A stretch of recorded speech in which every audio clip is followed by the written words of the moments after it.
Assalamualaikum warahmatullahi wabarakatuh. Hai teman-teman, hai sobat Himape, selamat datang di podcast Himape. Lebih dari sekedar suara.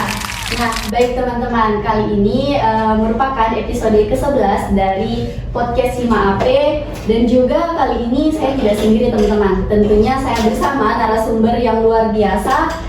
Ya, tentu saja karena Himape selalu mendatangkan narasumber yang luar biasa dan pastinya dengan tema-tema yang menarik. Seperti kali ini, tema-tema kita juga akan menarik pada hari ini. Dan langsung saja juga kita sapa narasumber hebat kita pada hari ini, yaitu ada Pres Asrul, yaitu Presiden BEM UNM atau Universitas Negeri Makassar. Halo Kak. Siap. Ya, baik, selamat datang Kak, dan juga terima kasih atas kesempatan waktunya telah hadir pada hari ini Kak. Nah, teman-teman dan juga Kak, di sini kita akan membahas mengenai tema yang sedang banyak banget nih diperbincangkan di kalangan masyarakat dan juga mahasiswa tentunya. Nah, isu apa sih ini yang sedang lagi hangat-hangatnya dibahas? Nah, baik, langsung saja masuk di tema pada hari ini, yaitu efisiensi anggaran, solusi atau masalah baru. Oke, jadi di sini Kak, kita kan membahas nih mengenai efisiensi anggaran. Nah, mungkin sebelumnya Kak, Indonesia kan juga lagi banyak banget nih isu-isunya, lagi hangat banget nih isu-isu mengenai apa sih itu efisiensi anggaran. Terus banyak yang sedang membahas mengenai efisiensi anggaran yang sangat-sangat cukup menggemparkan di Indonesia. Nah, menurut Kakak sendiri nih, mungkin bisa dulu diperjelas kepada teman-teman efisiensi anggaran itu apa dan mengapa topik efisiensi anggaran itu lagi hangat-hangatnya nih pada saat ini. Mungkin sebagian teman-teman sudah tahu, tapi kita perlu pertegas lagi nih Kak. Perlu jadi bahan diskusinya kita pada saat ini. Bagaimana? Ya, jadi perlu kita bersama teman-teman bahwa yang pertama saya ucapkan terima kasih untuk teman-teman Himape karena menghadirkan, saya pikir ini di tengah-tengah kesibukannya teman-teman, kesehariannya mungkin teman-teman menjalani ibadah puasa, masih menyempatkan diri untuk berdiskusi mengenai topik-topik yang cukup hangat hari ini. Yang tentunya kalau kita tinjau dari sektor pendidikan juga begitu berdampak, yaitu bicara tentang efisiensi anggaran. Nah, efisiensi anggaran sesuai dengan instruksi Presiden tahun 2025 ini, dia itu pemangkasannya bahkan sampai 50% saja.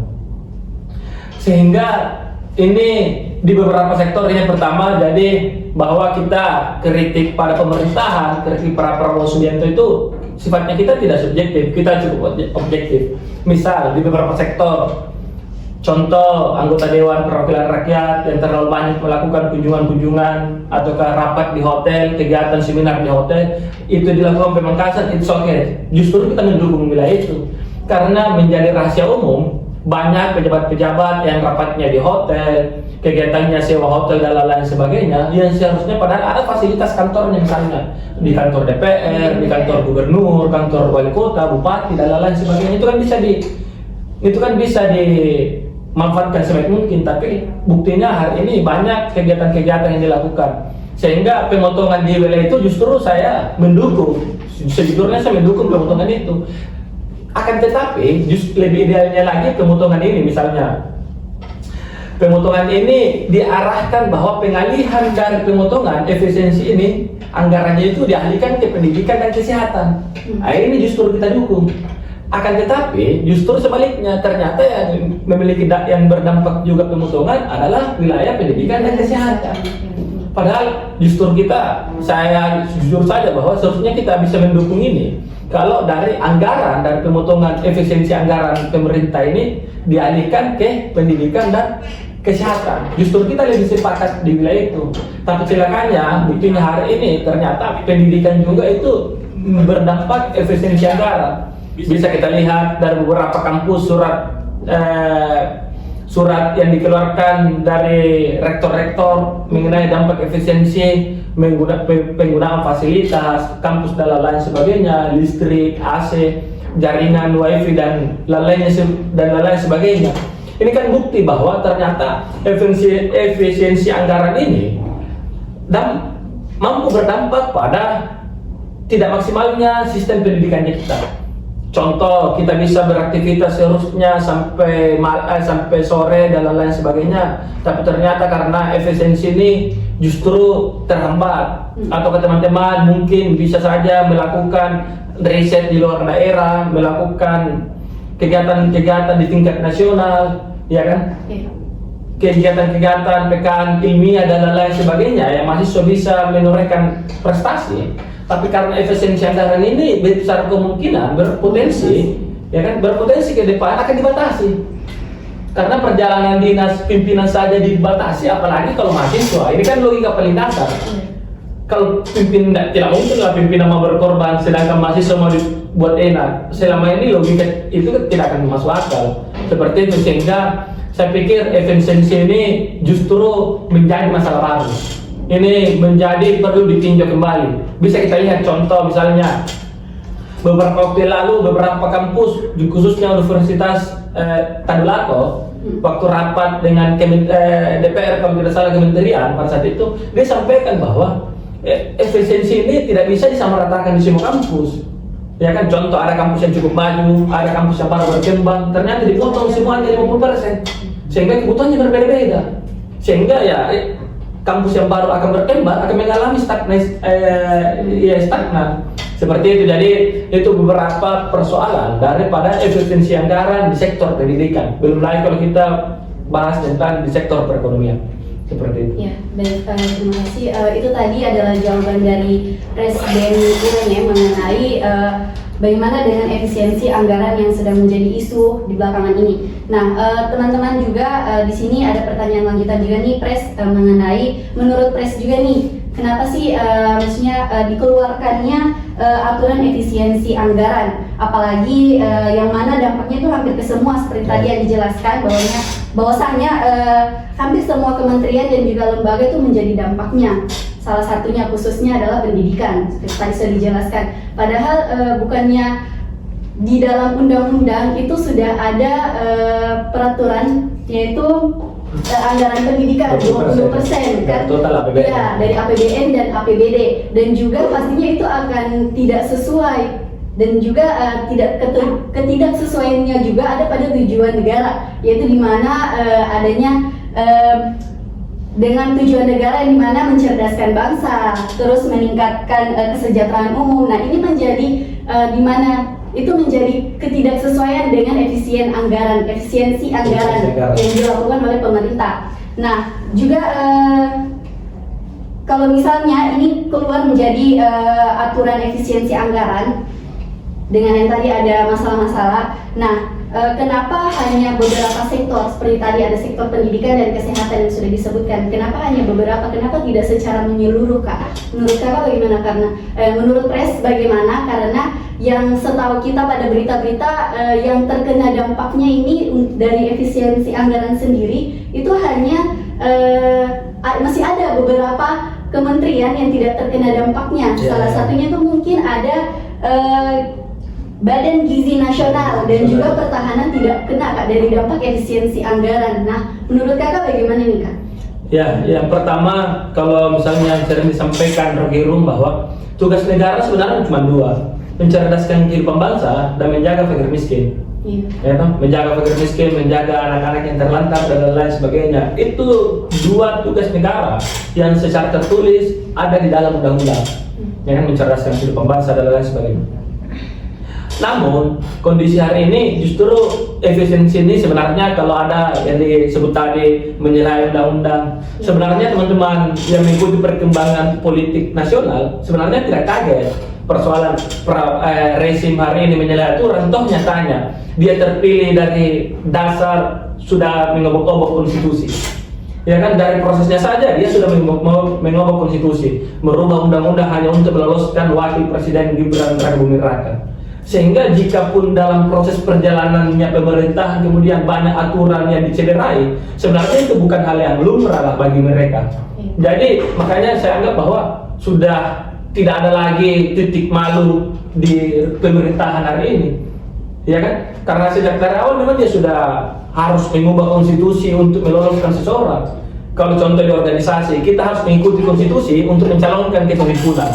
Itu di tingkat himpunan, di tingkat organisasi. Iya. Bayangkan di skala negara ini, Iya. justru bukan orang mengikuti aturan, tapi aturan mengikuti kriteria orang. Ini kan sudah catat logika ini, seolah-olah bahwa lebih berkuasa individu daripada konstitusi. Itu yang pertama, sehingga saya pikir bukan hal yang baru, kita tidak kaget lah kalaupun aturan yang diotak-atik oleh Tikosaan hari ini.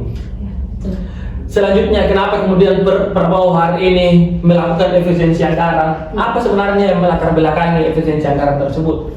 Nah, perlu kita ketahui bahwa angka hutang luar negeri Indonesia hari ini sudah hampir mencapai 10.000 triliun. Itu ditinggalkan di masa Presiden Joko Widodo. Jadi di masa Joko Widodo, rezim Joko Widodo ini benar-benar melakukan hutang-hutang luar negeri yang begitu besar. Dan Prabowo, kalau kita lihat dari tagline kampanye kan dia keberlanjutan, melanjutkan program-program Joko Widodo, melanjutkan segala bentuk keburukan yang ada di Joko Widodo misalnya. Makanya kita lihat bahwa ya Prabowo kebingungan, dia sampai pada kelimpungan akan menutupi hutang ini bagaimana? Ada banyak kemudian anggaran APBN, ya, anggaran pendapatan belanja negara ini yang mungkin berpotensi jebol. Karena terlalu banyaknya ini hutang yang dilakukan oleh Joko Widodo, apalagi di masa-masa kampanye itu, di mana bansos dibagi begitu membludak kepada masyarakat di masa-masa kampanye kalau kita ikuti perkembangan. Yang kedua, di balik wacana efisiensi Prabowo, justru dia menggemukkan kabinet. Ada pertambahan begitu banyak kabinet. Dari awalnya 34 hingga menjadi 46 atau 48 hari ini. Menteri, belum lagi itu baru menteri, dan kita tahu bagaimana tunjangan menteri hari ini per bulan, bagaimana gaji menteri dan lain sebagainya. Itu baru menteri yang bertambah. Masuk akal kira-kira menteri tidak bertambah, stafnya di bawah tidak bertambah. Otomatis dari pusat bertambah, provinsi juga pasti akan bertambah, sampai di daerah juga bertambah. Dan ingat, gaji ASN, gaji pejabat itu diambil dari APBN. Sehingga Prabowo membutuhkan banyak anggaran untuk biaya gaji-gaji pejabat negara ini bertambah. Karena mau tidak mau Prabowo harus mengakomodir semua teman politik di masa pencalonannya, seluruh partai. Jadi dia pakai sistem politik akomodatif bahasanya. Dia harus mengambil ini, sekalipun sebenarnya dalam dua lembaga seharusnya bisa dikerjakan oleh satu badan, tapi dia tiba-tiba buat memecah persoalan itu. Nah, dengan katanya supaya bisa lebih efektif dan lain-lain, sehingga dia membutuhkan banyak hal itu untuk membiayai operasional kabinetnya. Itu yang pertama yang dibutuhkan. Kedua, alasannya adalah persoalan makan bergizi gratis. Makan bergizi gratis juga membutuhkan begitu banyak biaya. Misal, kalau kita ingat waktu kampanye Prabowo Gibran, dia mengatakan bahwa dia akan menyiapkan 400 triliun untuk makan siang gratis. Tapi ternyata ketok palu di akhir tahun 2024 dengan DPR itu justru cuma 71 triliun anggaran yang dikucurkan untuk makan bergizi gratis, karena memang anggaran kita tidak banyak. Sehingga bahkan kalau nggak salah itu Zulkifli Hasan selaku Menteri Koordinator Pangan mengatakan bahwa 71 triliun ini kemungkinan hanya bertahan sampai di bulan Juni. Sehingga Prabowo butuh lagi anggaran tambahan untuk menutupi makan bergizi gratis, karena di antara banyaknya program prioritas Prabowo yang paling nampak di media, yang paling sering disampaikan ke masyarakat adalah itu tadi, makan bergizi gratis. Sehingga yang menjadi tumbal ini, kita kasarnya menjadi tumbal adalah proyek ambisinya Joko Widodo IKN. Hari ini yang dianggap bahwa tidak ada anggaran untuk IKN karena memang Prabowo prioritas anggarannya ya itu tadi makan bergizi gratis dan lain sebagainya. Sehingga potensi IKN mangkrak ini ya bisa terjadi. Bahkan sudah banyak di media beberapa contoh di TLC kemarin, di beberapa waktu yang lalu, bahwa ada beberapa tender, ada beberapa kontraktor misalnya di Sulbaring bahkan yang melakukan suplai pasir atau kerikil ke IKN itu belum dibayar miliaran rupiah.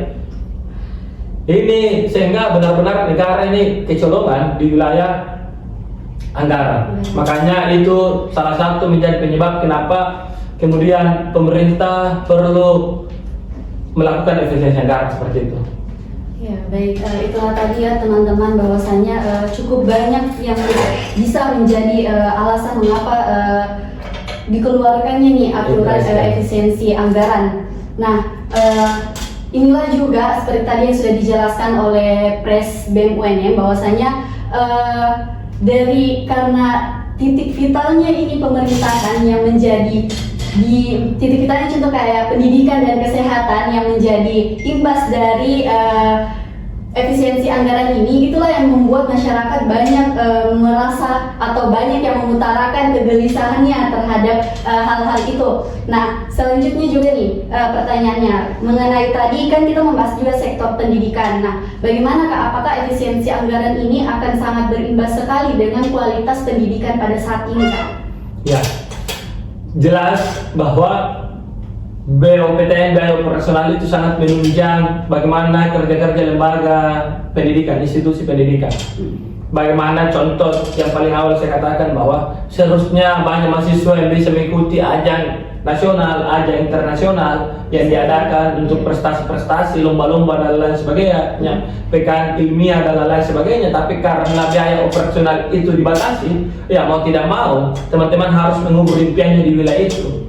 Sedangkan cara untuk di pendidikan, untuk salah satu kualitas pendidikan adalah bagaimana mengeksplor diri, bagaimana teman-teman melakukan penelitian di luar daerah dan lain sebagainya, bagaimana silaturahminya teman-teman di luar daerah dan lain sebagainya. Belum lagi bicara tentang dosen juga pasti biaya penelitian dan lain sebagainya ya akan terbatasi. Mau tidak mau efisiensi anggaran ini bukan cuma listrik yang dikurangi, tapi biaya yang substansial juga. Teman-teman yang ingin melakukan kegiatan-kegiatan misalnya pasti juga akan mengalami pemotongan anggaran. Bisa kita lihat beberapa kampus mulai melakukan keluhan. Teman-teman saja misalnya di UNM ini mau tidak mau pasti bisa saja berpotensi ke depan lembaga kemahasiswaan juga akan berdampak. Sehingga ini menunjukkan ini akan menjadi titik awal degradasi kualitas pendidikannya kita. Mau tidak mau jelas di hadapan mata kita adalah degradasi kualitas pendidikan, akan sangat berdampak lah bicara tentang efisiensi ini pada sektor pendidikan. Nah, selanjutnya Kak, bagaimana dengan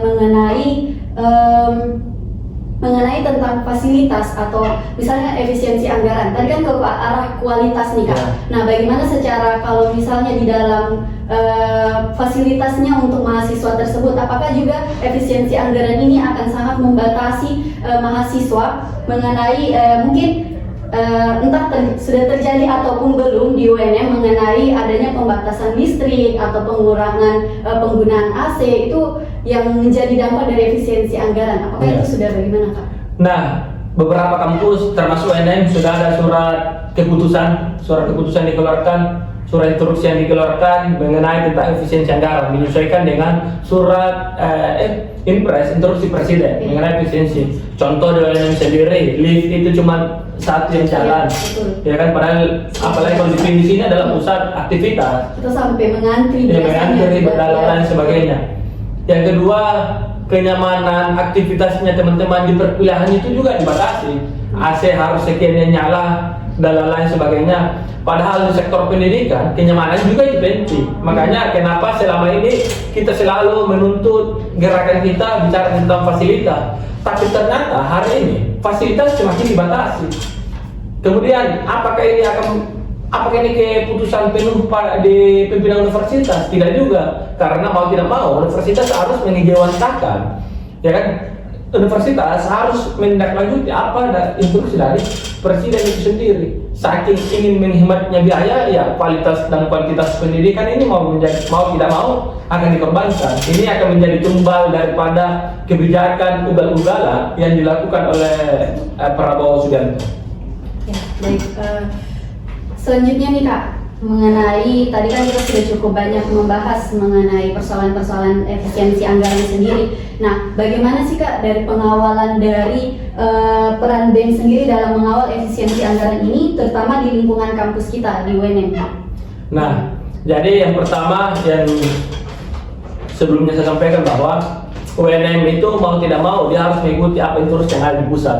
Panglima tertinggi dalam hal ini adalah Presiden Prabowo. Terus apa pengawalan yang dilakukan oleh teman-teman BEM UNM? Apalagi dalam hal ini teman-teman HIMAP, BEM FIP senantiasa membersamai teman-teman di universitas pasti tahu betul bagaimana gerakan kita berusaha bangun, mulai dari refleksi 100 hari kerja Prabowo, ya kan, banyaknya problematika di 100 hari kerja Prabowo, bahkan gerakan yang cukup masif yang hadir pada momentum tagline Indonesia Gelap. Itu kan pengawalannya kita di bicara efisiensi anggaran, sebenarnya bukan sebatas efisiensi anggaran kalau pengawalan itu, tapi karena ini kita mengacu pada efisiensi anggarannya, kita cukup aktif lagi di wilayah itu, dalam artian kita selalu membersamai perjuangannya teman-teman. BEM-UNM senantiasa menjadi wadah untuk gerakannya teman-teman. Apalagi saya katakan bahwa teman-teman di HIMAP dalam hal ini FIP misalnya, itu senantiasa membersamai teman-teman di BEM Universitas. Tapi apakah tuntutan ini bisa kita kawal di skala internal? Berat, karena bicara tentang efisiensi anggaran ini adalah instruksi dari Presiden. Jika kampus kemudian tidak melakukan efisiensi anggaran, maka dia sama saja melanggar aturan yang tertinggi. Maksudnya aturan tertinggi adalah ya di atas daripada aturan universitas. Dalam hal ini adalah aturan yang dikeluarkan oleh Presiden, dalam hal ini Impres tahun 2025. Sehingga pengawalannya sebenarnya, efektivitas pengawalan itu kita tidak bisa kawal di internal, kita tidak bisa kawal di WNM, karena WNM tidak punya wewenang dalam efisiensi ini. Dia hanya mengikuti apa yang dilakukan oleh, apa yang diperintahkan oleh Presiden. Makanya pengawalan yang seharusnya dilakukan teman-teman, yang selalu diupayakan oleh teman-teman adalah ya pengawalan di skala nasional. Makanya gerakan yang hadir teman-teman BEM-UNM berusaha mengajak seluruh BEM yang ada di Kota Makassar untuk sama-sama bergerak, untuk sama-sama menggaungkan perlawanan pada kebijakan yang ugal-ugalan. Kenapa? Karena mau tidak mau seluruh sektor pendidikan akan berdampak. Yang selama ini kita perjuangkan bagaimana pendidikan gratis dan lain-lain, justru pendidikan gratis ini semakin jauh. Upaya pemerintah, pertanggungjawaban pemerintah terhadap pendidikan anak bangsa semakin jauh. Karena itu tadi faktor efisiensi dan kemandirian kampus seperti itu. Tapi Kak, sebelumnya apakah kan ini pasti ada pergerakan lah dari lembaga kemahasiswaan sendiri. Tapi sebelumnya apakah dari banyaknya suara-suara yang sudah dikeluarkan, kita sudah menyaksikan juga beberapa belakangan kemarin sudah ada demonstrasi yang dilakukan oleh lembaga-lembaga kampus, yaitu dari teman-teman BEM sendiri ataupun dari LK-LK juga ikut andil dalam kegiatan tersebut. Nah, apakah ada sedikit pergerakan atau misalnya respon dari pihak kampus sendiri, Kak?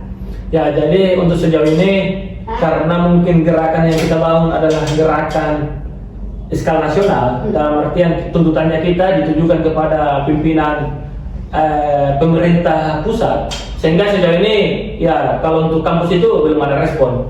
Dalam artian lagian juga yang menjadi sorotannya kita kan bukan efisiensinya di UNM itu sendiri, tapi skala nasional. Gerakan yang kita bangun juga kemarin-kemarin ya kan menuntut di DPR, menuntut di tingkatan provinsi misalnya. Untuk apa? Untuk mendesak di pemerintah pusat.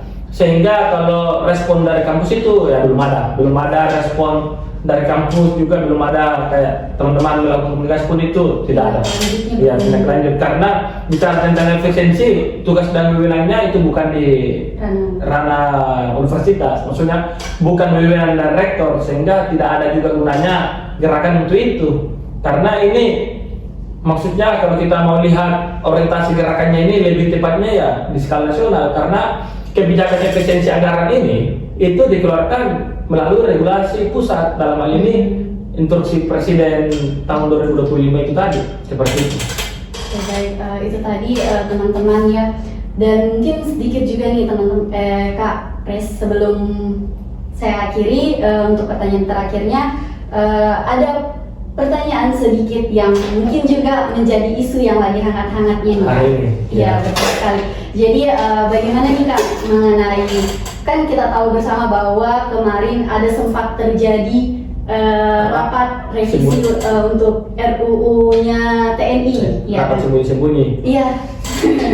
Nah, itu tidak jauh, kalau tidak salah saya baca di beritanya itu hanya sekitar 2 km dari gedung DPRK, dan itu pun juga hotel yang cukup fantastis bintang 5. bintang 5. Nah, padahal kita tahu bersama bahwasannya negara sedang melakukan efisiensi anggaran besar-besaran.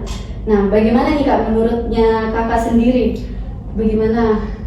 Lagi-lagi saya sebenarnya secara individual tidak kaget lah dari segala bentuk kebobrokan, dari segala bentuk ugal-ugalan kebijakan pemerintah.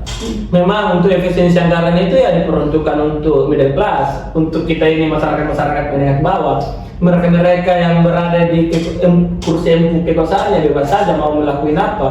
Jadi efisiensi anggaran itu sebenarnya kalau saya pandang cuma alibi pemerintah untuk rakyat miskin disuruh berhemat untuk membayar mereka yang sudah terlanjur kaya.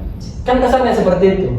Kita di tingkatan daerah disuruh efisiensi, tapi di tingkatan pusat justru lakukan foya-foya. Mau tidak mau kita lakukan foya-foya. Padahal kalau kita lihat berita-berita bagaimana penganggaran DPR, bahkan gordennya itu miliaran-miliaran. Ya kan, kursinya ratusan juta. Tapi senyaman itu kita buatkan di kantor, ya kan, di Senayan itu. Kenapa justru memilih hotel di tengah-tengah wacana efisiensi anggaran? Ini kan seharusnya menjadi tanda tanya besar. Efisiensi ini jangan sampai cuma kita ini yang masyarakat menengah ke bawah, pejabat-pejabat yang menengah ke bawah, tapi para elit politik ya malah masih terkecuali itu, ya kan, ada pengecualian di wilayah itu. Sehingga saya pikir ini benar-benar perlu dikawal selain daripada pengawalan efisiensi anggaran, juga pengawalan RUU TNI, revisi Undang-Undang TNI. Karena apa? Kita cukup, apalagi di kalangan mahasiswa, cukup punya banyak sejarah, jejak historis, bagaimana pergulatan ABRI, angkatan bersenjata pada saat itu dengan mahasiswa yang senantiasa menjadi korban. Banyak kasus di mana kasus-kasus pelanggaran HAM yang dilakukan oleh Angkatan Bersenjata Republik Indonesia. Apalagi nantinya yang menjabat ini adalah tentara aktif. Jadi seolah-olah nanti ini pejabat yang bekerja itu akan menenteng senjata. Jadi teman-teman yang mau melakukan apa-apa ya hati-hati. Kalau mau tanda tangan dikeluarkan pistol ya masalahnya. Ya kan, karena dia diberikan legalitas untuk pegang senjata. Kecuali dia mundur dari posisinya sebagai TNI, maka dia sudah tidak bisa lagi mengangkat senjata. Tapi kalau dia masih anggota aktif, masih dia bawa pistol kemana-mana, masih bisa. Yang kedua juga tidak ada batasan-batasan yang diberikan pada tentara. Jadi ada namanya tugas selain perang. Tugas selain perang itu operasionalnya itu tidak dibatasi bahwa apa saja tugasnya selain perang tentara, itu tidak dibatasi lah, tapi diberi kewenangan.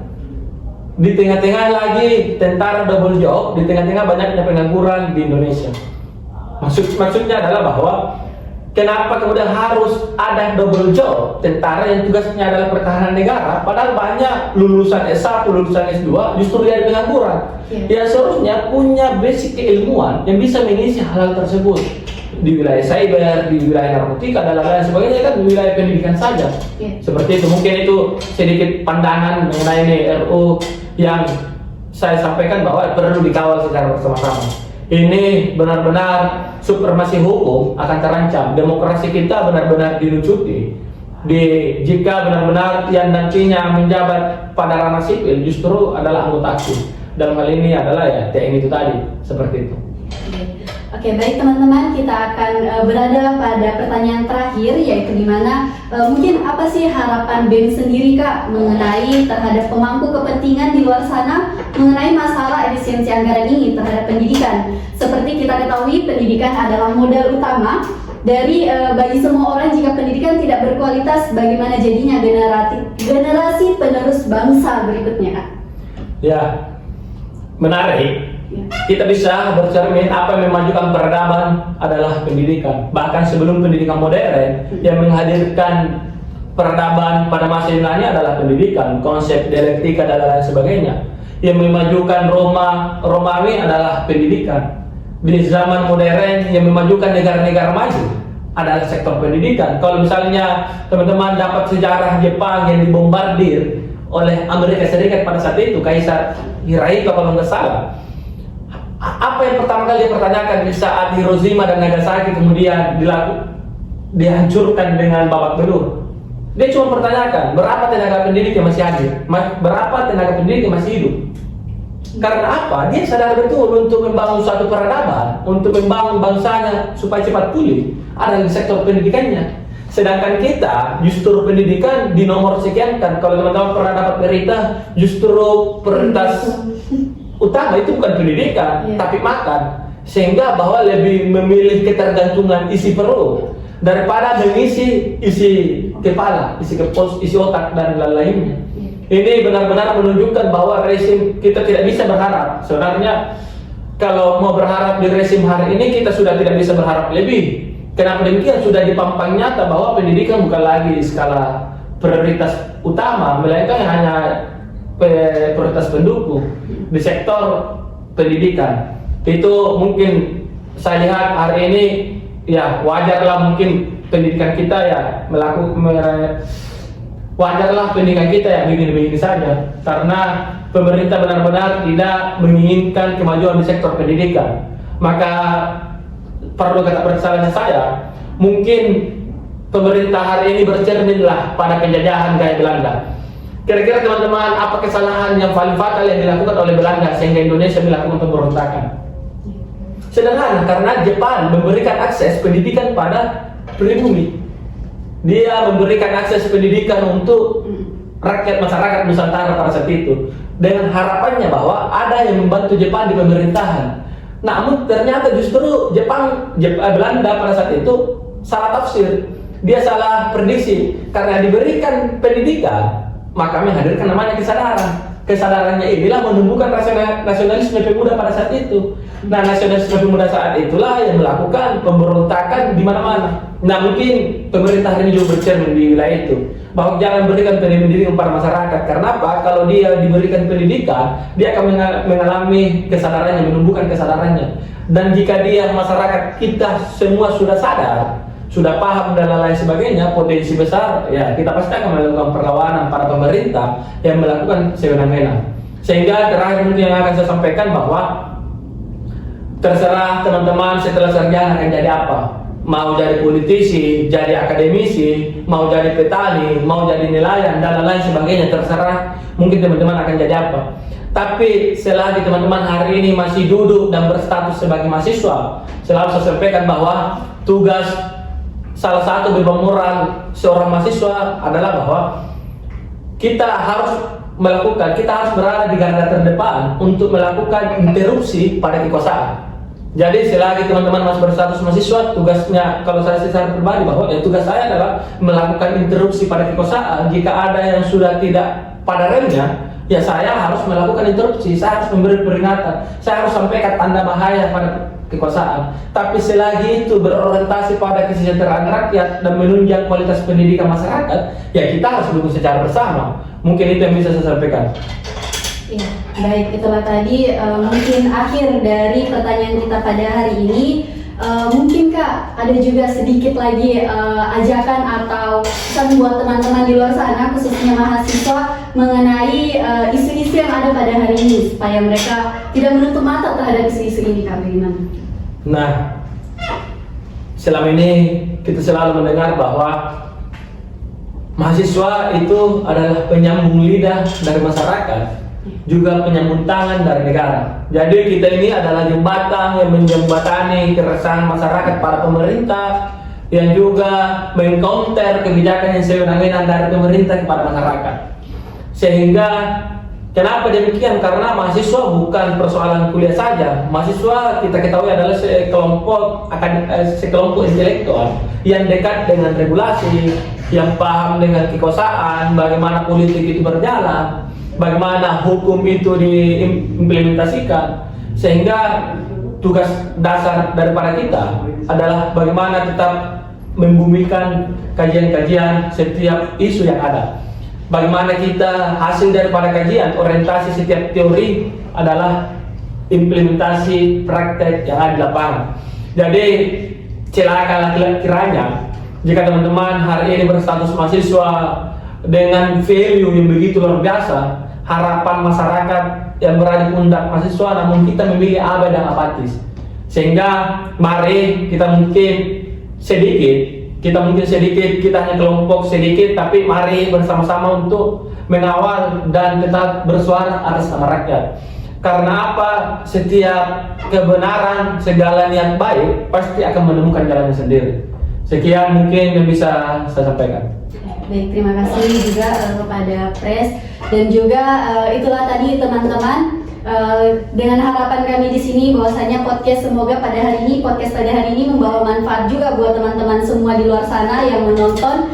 Dan saya tutup Kak, terima kasih banyak atas kehadirannya. Wassalamualaikum warahmatullahi wabarakatuh. Sampai jumpa teman-teman di episode